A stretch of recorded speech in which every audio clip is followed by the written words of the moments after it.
শুনেছি কথায় আছে নাকি রথ টানলে মা দুর্গা আসে, সেরকমই।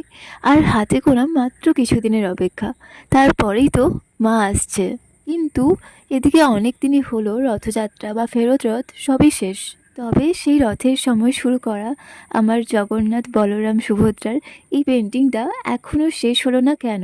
আসলে রথের সময় যখন আমি এই ছবিটা শুরু করি, তার কিছুদিন পর থেকেই আমার পরীক্ষা শুরু হচ্ছিল। আর যদি কেউ আমার ইউটিউব চ্যানেলে এই ছবিটার ফার্স্ট পার্ট দেখে থাকে তাহলে হয়তো জানবে, কারণ ইউটিউবে আমি প্রতিটা পার্টই ছেড়েছি। আর ফার্স্ট পার্টে আমি বলেও ছিলাম কিছুদিন পর থেকে পরীক্ষা শুরুর ব্যাপারটা। আর যারা এটা আমার ইনস্টাগ্রাম থেকে দেখছো, তারা চাইলে আমার ইউটিউবে গিয়ে একবার চেক আউট করতে পারো। ওখানে আমি রেগুলার বিভিন্ন রকমের আর্ট রিলেটেড ভিডিও ছাড়তেই থাকি।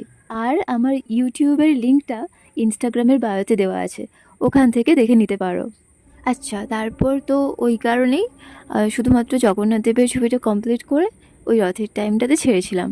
আর তারপর সুভদ্রারটা করি একদিন, আর এখন এই যে বলরামেরটা করছি, যেটা করলে একদম কমপ্লিট। আর এই ছবিটা দেখতে হয়তো একটু সহজ লাগতে পারে, কিন্তু এটার ভিতরে থাকা খুঁটিনাটিগুলো খুব ধৈর্যের ব্যাপার, যেটা আমার মধ্যে ওই একটু আধটুই আছে। তবে এই ছবিটার ফাইনাল লুকটা কেমন লাগলো অবশ্যই জানিও।